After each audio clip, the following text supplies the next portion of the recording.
friends, and thank you very much for being here this afternoon for our regular weekly briefing. We have a spate of visits coming, forthcoming visits during the next few days, and for those of you who may think that we are moving into a season where there may not be many diplomatic activities, you're going to be proved wrong. But before I announce those, let me introduce to you my colleague, Joint Secretary Gulf, Mr. Mridul Kumar, who is here along with me today, and he will address issues relating to some of these visits. Those visits which one of those visits is just finished and another visit coming up, so I requested him to brief you on those visits. But before we get into those substantive issues, let me run through a series of announcements that I have regarding forthcoming visits, and after that I will open the floor. I will ask Mridul to speak to you, then open the floor for any questions on any of the things we've spoken. Of course, after that you are always welcome to ask any questions on anything else. After all, we run a very transparent system. With those opening remarks, let me try and list some of those visits. The first visit is the visit of the Secretary General of the Shanghai Cooperation Organization, Mr. Dmitry Fedorovich Mezentsev. He will be in Delhi from the 23rd to the 25th February. Those of you who have been following this issue are aware that in 2005, India joined as an observer state of the Shanghai Cooperation Organization, the SCO. The visit of the Secretary General of the SCO is as part of his outreach to observer states. You are aware that we have been actively involved in SCO activities and are working very closely with various SCO member states. We have also indicated our willingness to play a more active, more constructive, broader and larger role in the SCO as and when the SCO decides to expand its membership. Mr. Mezentsev will be meeting External Affairs Minister Mr. Salman Khurshid, and he will also hold consultations with the Foreign Secretary Mrs. Sujata Singh. The second visit that follows the visit of the Secretary General of the SCO is the visit of His Royal Highness Prince Salman bin Abdulaziz Al Saud, who is the Crown Prince, Deputy Prime Minister and Defense Minister of the Kingdom of Saudi Arabia. He will be on an official visit from the 26th to the 28th of February at the invitation of his official counterpart, which is the Vice President Shri Hamid Ansari. He is expected to be accompanied by a high-level delegation, high-level delegation, including cabinet ministers, senior officials, and captains of industry.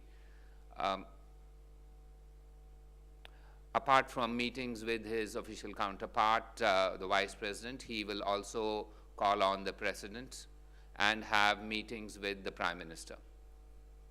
As you are aware, India and Saudi Arabia have extremely friendly relationship, which is based on close people-to-people interaction. Saudi Arabia is our fourth largest trade partner with an annual trade of $43 billion. It is also the largest source of Indian crude oil imports. Approximately a fifth of our oil imports are sourced from Saudi Arabia. Indians form the largest expatriate community in Saudi Arabia, and it is our understanding that currently the numbers stand at about 2.88 million. So we do look forward to a very important visit, and I will ask a little later Joint Secretary Gulf to talk to you about our relationship with the Gulf in general, because we've just completed a very successful visit by the King of Bahrain. And now we have the Crown Prince of Saudi Arabia coming the next week. So the idea is to give you an understanding of our relationship with this region. Following that visit, we will have the Deputy Prime Minister of the Russian Federation, Mr. Rogozin, in Delhi on the 26th of February. Mr. Rogozin, as you are aware, is the Russian counterpart who co-chairs the India-Russia Intergovernmental Commission. This is an intersessional meeting of the Intergovernmental Commission, which will be co-chaired by Mr. Rogozin on the Russian side and with the External Affairs Minister, Shri Salman Khurshid, on the Indian side. This is the first bilateral interaction between Russia and India following the summit meeting between President Putin and Prime Minister Manmohan Singh in October. The last Intergovernmental Commission meeting was held in Moscow in October. That was the 19th session. And the next one will be held a little later during the year. But it is normal, given the areas of interaction between India and the Russian Federation, to have intersessional meetings. And those of you who've been following us very closely would recollect that last year, the External Affairs Minister had visited Moscow in April for a similar intersessional meeting. Mr. Rogozin is accompanied by 4 deputy foreign ministers. The focus of the discussions are likely to be energy, trade, economic cooperation, space, and cultural cooperation. Following this visit, the last visit that I have to indicate to you is of the Foreign Minister of the Islamic Republic of Iran, Mr. Javad Zarif, who will be in India on 27th and 28th of February.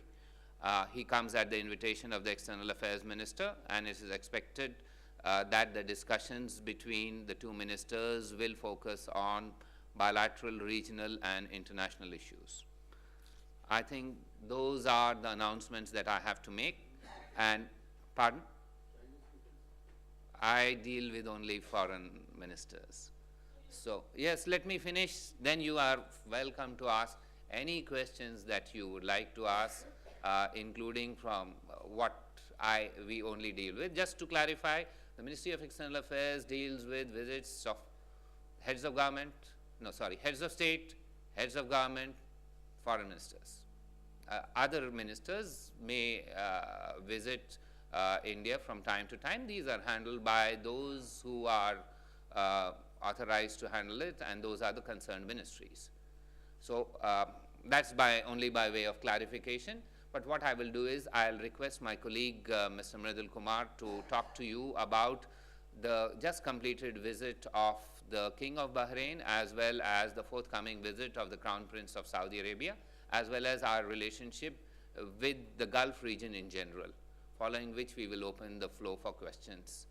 If that is acceptable to you, let me ask Mridul to make a few opening remarks and place the issue in perspective.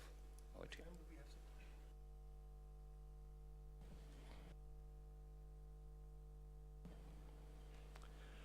Thank you. I'll begin by posing to you all the very primal question which came from Mundak Upanishad. What is it that being known, all else becomes known? Now, when I make my presentation to you about the stakes that India has with the Gulf countries, I think this foreign policy primal question will become, the answer to this will become very clear to you all. When you look at our relationship with the Gulf countries, this is really one of the most important relationships that we have across the globe. The Gulf countries provide almost 60% of our energy requirement. The Gulf countries are our largest trading partner by far as a regional group. And we are looking at an annual trade of over $180 billion, which is almost 26% of our global trade. The Gulf countries are host to over 7 million people, Indian people. Now, these Indian expatriates are the most important human resources that we have exported to these countries, which are human resource deficient. And these people, through their hard work, have won enough recognition and respect in these countries. They provide almost $30 billion annually in terms of remittances back home. We are looking at countries in the world which have extraordinary surplus of foreign exchange. And there is a huge capacity for these countries to invest in our economy And you are aware that in the current 5-year plan, we are looking at over $1 trillion of investment in our infrastructure. And I think a bulk of it, we are looking forward to receiving from the Gulf countries. So I hope that the question that I have posed to you right in the beginning stands answered very clearly. Now, in terms of the 2 visits that we are having, let me first give you what has been happening in the last several years with regard to our relationship with Gulf. We have Look East policy. Interestingly, the Gulf countries also have a Look East policy. So what we have to look at, we have to look at whether our interests are similar, whether our stakes are important enough, that we look at these countries in the manner that we have been looking at our East. So we realize that, of course, when we have such extraordinary stakes at hand, our relationships become very important. And how do you nurture a relationship? You nurture a relationship by meeting with them, by meeting at the highest political levels, by interacting with them through exchange of business delegations, through people-to-people contact. And on all these fronts, I must tell you that we have been extremely successful. I'll give you a brief sort of overview of how we have moved on with regard to the visits, and especially in the last 8, 9, 10 months. If you look at what at the head of the state, head of government level visits in the last 10 years, there were 13 visits, incoming visits and outgoing visits from India to Gulf countries and vice versa. Now, since August last year, we already have 4 heads of state, head of governments visit, if you include the forthcoming visit of His Royal Highness Crown Prince of Saudi Arabia. We had for the first time in August an Iraqi Prime Minister coming to India. This was followed quickly by a Kuwaiti Prime Minister coming after 5 decades. His Majesty, the King of Bahrain, came for the first time in our country. Saudi Crown Prince is coming to us. This is again one of the highest level visits that can come from this part of the world.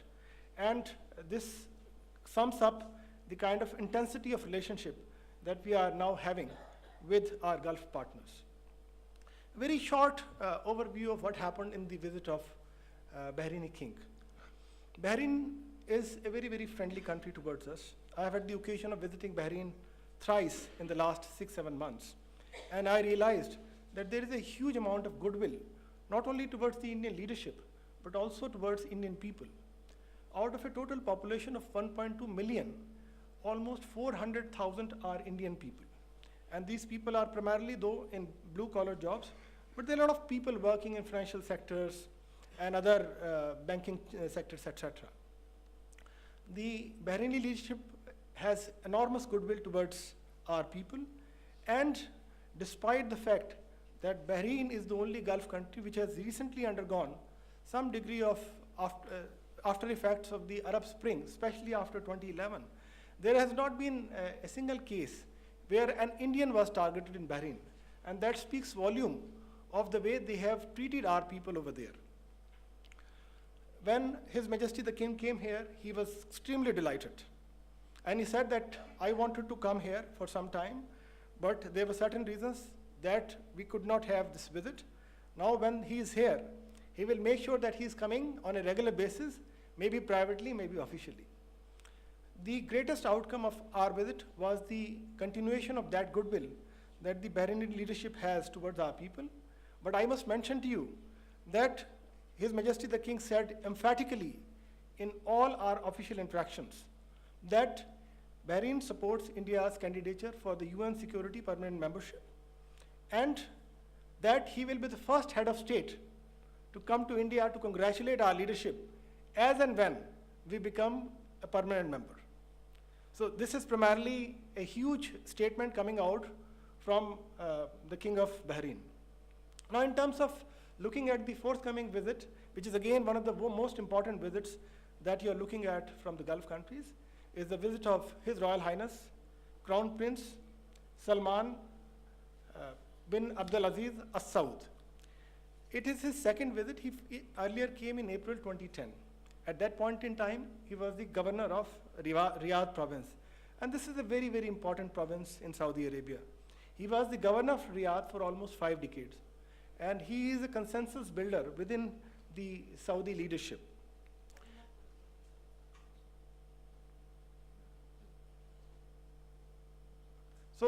This visit is one of the highest levels visit that we have after the recent visit of our Prime Minister in 2010 when he visited Saudi Arab. You would remember that in 2006, Saudi King came to us, and this was one of the most historic visits because it took place almost after 5 decades. And we signed a very important daily declaration which charted out our course of bilateral relationship for the years to come. When in 2010 our Prime Minister went there in February, March, this relationship was upgraded to a strategic level, and we decided that we will cooperate in energy sector, we will cooperate in defense sector, we will cooperate in political engagement, we will have much larger engagement with regard to our business and economic partnership. So this visit is in consonance to the commitments that our two sides have made in the last 2 major visits that we had, and we hope that this visit will provide much impetus to the already excellent relationship that we have between our two countries. What we will now do is, first, if there are questions related to what Mridul has said, and then anything that I have said, and then we go to the next slide. So let's begin with any questions that you may like to ask on the 2 visits, that is the visit. Yes, Rajiv. One question, Rajiv, if I would like to reiterate to you, because you are like that Matrusha doll which asks, if you open it up, another question comes and a third comes. So please. I'm not going to disappoint you because yes. First a clarification from Mridul and then a question, and both are important. You said you gave the $1 billion, the remittances from the expats from the Gulf. But Foreign Secretary Ranjan Mathai last year, when he visited Kerala, he gave the figure $35 billion. So kindly up-check and do let us know which one is correct. Now the question. As you know, Dubai is hosting Expo 2020. They are coming up with a multi-billion-dollar city, I believe $25 billion, Sheikh Rashid city between Abu Dhabi and Dubai. And Qatar is hosting Soccer World Cup in 2022. They have already come up with plans with a $100 billion new city. Also, the GCC countries are coming up with a huge infrastructural network, which is another $40 billion odd, interconnecting rail and road network with all the 6 GCC countries. Now the question is, in what way? Now this region is exploding with all kind of economic opportunities. In what way is India going to milk these, if you could elaborate? And lastly, on this Saudi Arabia, the visit of this prince comes after America has sidelined their major prince called Prince Sultan. You might have noticed. Does it have anything to do with that? I mean, the hierarchy within the Saudi Arabia? Yeah, no, don't worry. We will answer only one question. He knows that. You please answer the question on opportunities in the Gulf for Indians. We've already told you you can ask half a dozen questions. We will answer one. Right, please. With regard to the opportunities, you are extremely right that this is an area which is burgeoning with growth. And obviously, India is also moving very fast in terms of development.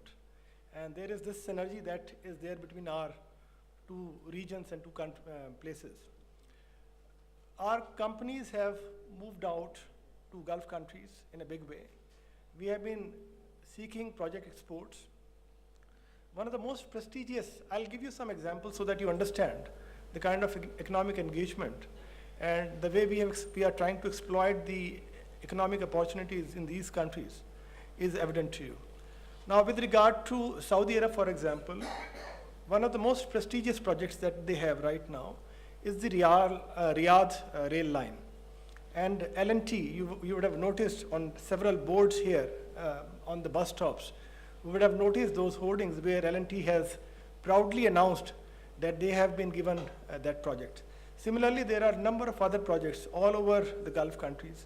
We have got, for example, with Oman, one of the most successful joint venture in the form of Omifco factory in Sur in Oman, where we had invested almost $1 billion about 6-7 years back. We have not only recovered the entire money, but we have also got assured supply of fertilizers at a preferential cost. There are a number of other examples where our companies are working very hard to further exploit these opportunities. If you are interested, I'll give you the entire list of whatever is available with us, and you are most welcome to come and seek that information from the Gulf Division. Yes, Manish?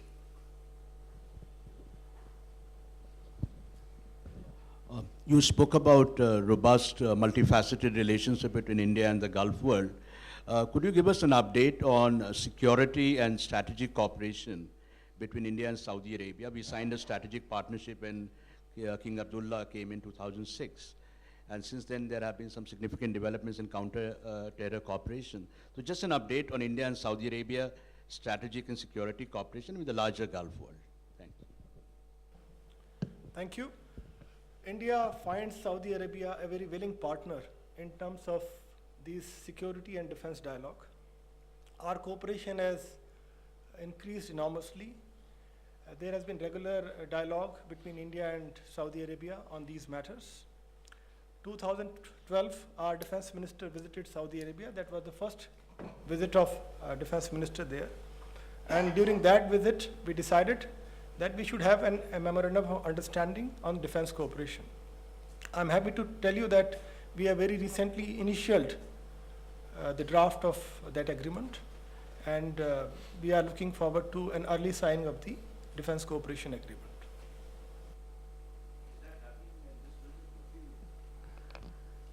You know, we never answer these questions of the type you asked because should any final decision be taken and we sign it, we will of course do it publicly, so you will know about it. Yes, Sanjay. No, just a minute. Sanjay Mohan. My question is on Qatar. JSXP knows of my interest in the subject. Amnesty International has just put out a statement, which I'm sure you're aware of, asking the Indian government to clarify and come out with details on the circumstances of the deaths of its citizens in Qatar and also the other GCC countries. My question to you is there any movement on the part of the government to revisit the issue of how its citizens are treated in these countries, particularly those employed in the construction sector? And also, do you have any details on if any of the people who've died in Qatar over the past couple of years were connected with the construction of World Cup sites? Thank you.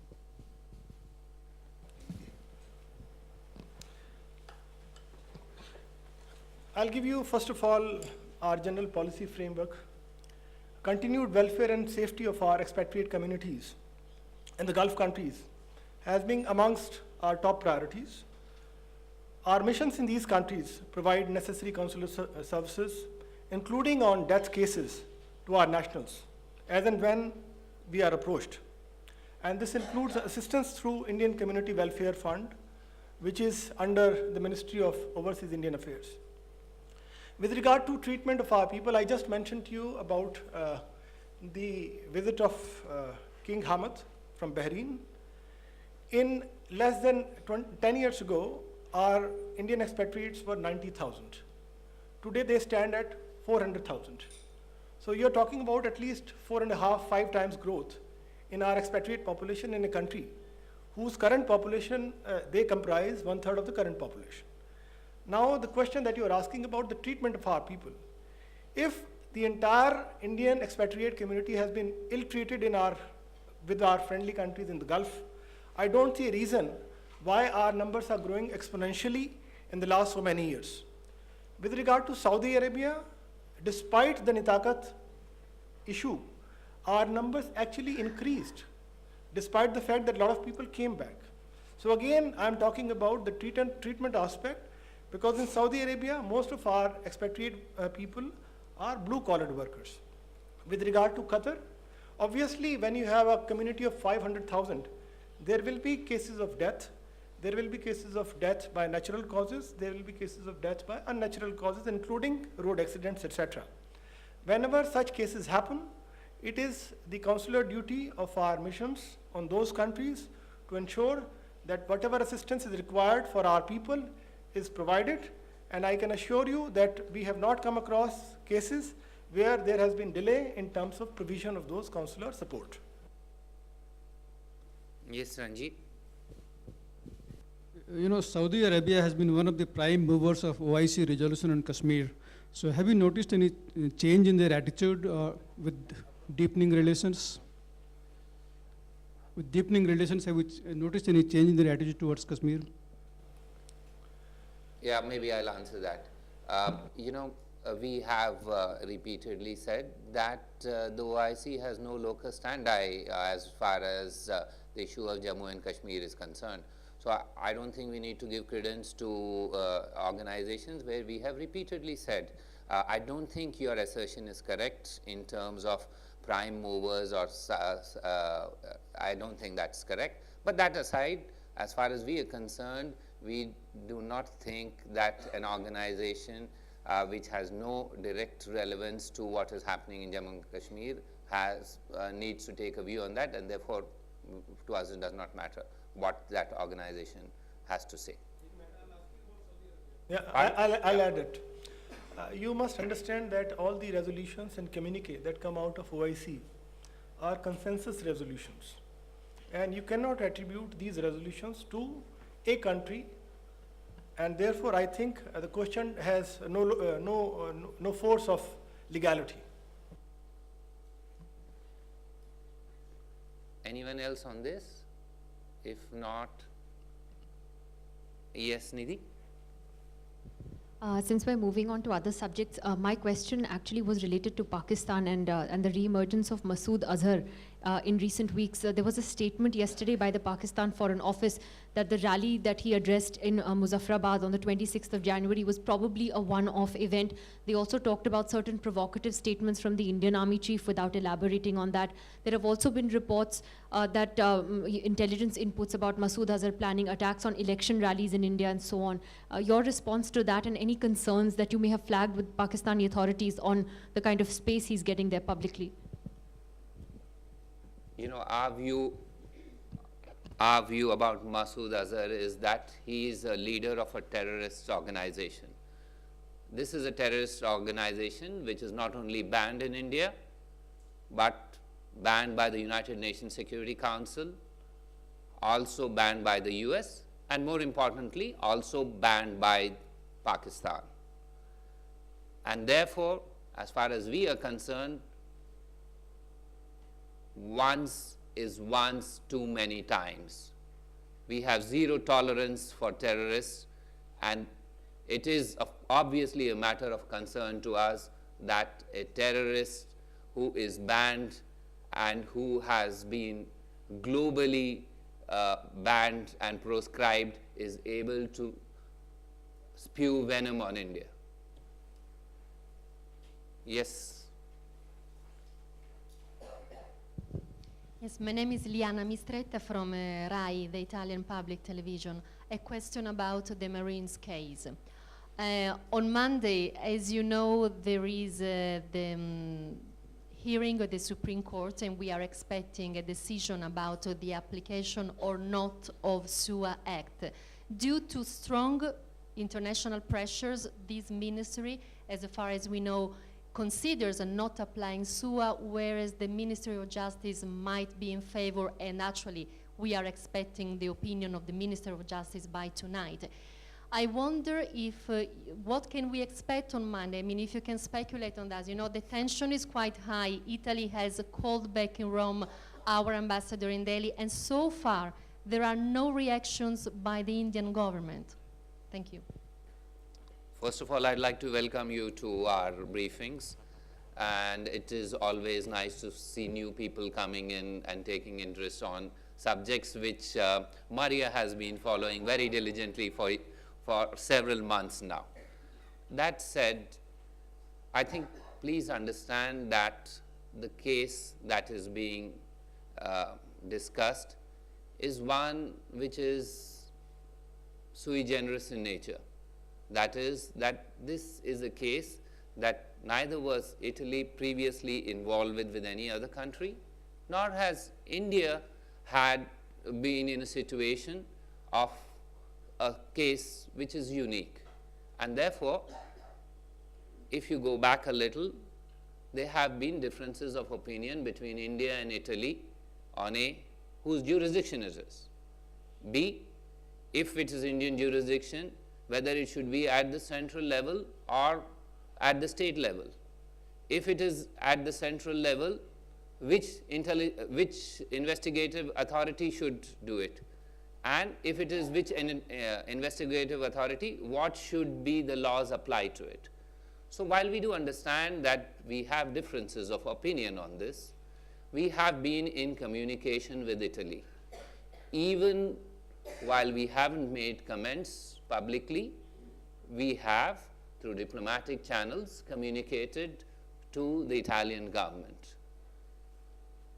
The position in India is that when a matter is sub judice, it is not proper for the executive to make comments on a matter where we will make our views known on in the court, because that's what has been the approach that we follow. And I regret I'm not able to speculate, because far from speculating, I can't even make comments. But what I can certainly say is, while we have differences of opinion with our friends from Italy, it is not that we have not been in communication with them. We have explained our views to them. Yes, Padma. On this? Okay. Akbar, my question pertains to the convicts in the Rajiv Gandhi assassination case who are Sri Lankan nationals. I just wanted, it is a generic question, what happens to nationals of, let's say, other countries when they are associated with a crime or an assassination and are in prison here and there's a trial and, you know, etc. going on? Is there any kind of likelihood or chance of repatriation should either that country desire it or should the nationals themselves desire it? Or, I mean, I'm looking at it as a possible alternative to them being set free in India. We do have arrangements where people serving sentences can be exchanged. And that is there in a generic sense, since you've asked this question. It is there with Italy. It is also there with Sri Lanka. And there have been instances of that being utilized. Now, on the specifics, there are issues on when you can invoke this. Both the countries should be in agreement before you invoke it, and the request has to be made by the convict concerned. So A, the request has to be made. B, both the countries have to agree, and only then C can follow. I hope I've clarified. It's a kind of agreement that exists. There is an agreement for serving of sentences of India and Sri Lankans in each other's countries. This is an agreement we also signed with Italy. So we have signed with several other countries too. By my understanding, more than a dozen. Yes, ma'am. China's foreign ministry has opposed the proposed talks between Dalai Lama and President Obama, saying it's a violation of international relations. Does India have a view on this? I mean, this is something that, why do I need to comment on this? As far as the Dalai Lama is concerned, his presence in India is like a revered religious and spiritual leader. What he does outside is not for us to say. Yes, sir.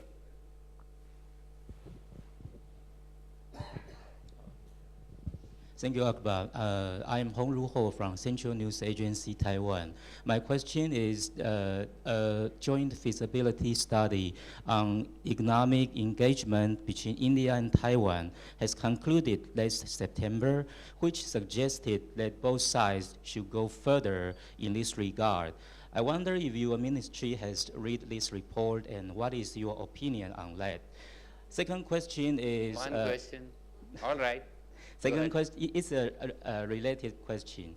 My second question is that negotiations on RCEP, Regional Comprehensive Economic Partnership, are scheduled to conclude by 2015. And Taiwan has shown its willingness for participation. as a potential member, is India willing to play a role in extending a helping hand to Taiwan as far as the membership is concerned? I can answer the second question because I don't have a readout on the first question as yet, because you've asked a specific question and I can't answer that right away because I don't have any information. It dates back to, as you said, last September.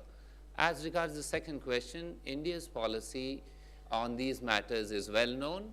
We do not intend to change our policy on these matters. I'm not aware of any request made by any member state on that issue that you raised, but as far as we are concerned, it is a consistent policy which is in place for decades. We don't intend to change it. Sir, do you have any readout on the SAARC Foreign Ministerial Conference on the issues of Sri Lanka, Maldives, and the ferry service and India, Bangladesh, Nepal container service? I do not have a readout right now because I think they are on their way back right now. They haven't landed any time now. But we will provide that information of, this was something that we were very keen to pursue. This is only a trial run. It is only, it is not something which is already in terms of a policy. This was to be a trial run, both of the ferry as well as of the train. I will recheck and let you know about that before the end of the day. It should not be very difficult. Yes, Maria. Question related to Marines, but another angle that is not really very happy. There is some unfortunate news about the Indian embassy in Rome receiving hate mails and also a ballot in an envelope. It's true that India has improved the security of his diplomats in Italy, or there is other measure for related to this event? Thank you, Maria, for expressing concern about our colleagues who are in a difficult situation. As I said, we are in diplomatic communication with Italy. We do see that this is a matter of concern. There has been an instance that you referred to, and that is factually correct. Also, we had previously, that is some time ago, undertaken a security review of our embassy in Rome to ensure that security measures of an adequate nature are in place. But as you are aware, it is the responsibility of the host country to ensure the safety and security of all diplomats under the Vienna Convention, and we have sensitized our Italian friends to this and hope that our necessary measures will be taken to ensure their safety and security. If anyone else? Yes, Srinjoy? So you said that you have spoken with the Italian authorities about all this. Apparently these rallies have been going on and demonstrations, not only in Rome but also in Milan, from the 26th of January. Now the embassy is in a high security zone, the defense ministry is close by. But has the Indian government asked for additional security since these demonstrations have begun? Because one demonstration footage shows very clearly they're saying we'll close down the embassy. Srinjoy, maybe you came a little later, and I have reiterated twice that we are in diplomatic communication with the government of Italy at various levels, including very senior levels. And this is an issue that we take seriously and have highlighted to our Italian friends who have been receptive to our needs, and we hope that necessary security and safety will be ensured of our diplomats there who are doing a job like all diplomats are doing in friendly countries. Yes, sir. Sir, are you also confirming, in fact, receiving live bullets by Indian embassy in Rome? I will not confirm plural. Anyone else? You used the word plural. Yes, I can confirm one, yes. Pardon?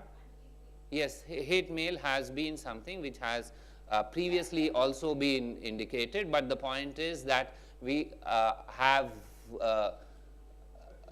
ensured that the safety of our officials is not in any way undermined, because we had previously sent in our officials who did survey and have put in place necessary measures in our embassy there. After these instances, we have requested our Italian friends to provide, to take this into account, and as it is their responsibility as a host government to provide safety and security for all diplomats, we hope this will be provided and ensured. If there is nothing else, we will end this segment of the briefing. Thank you very much.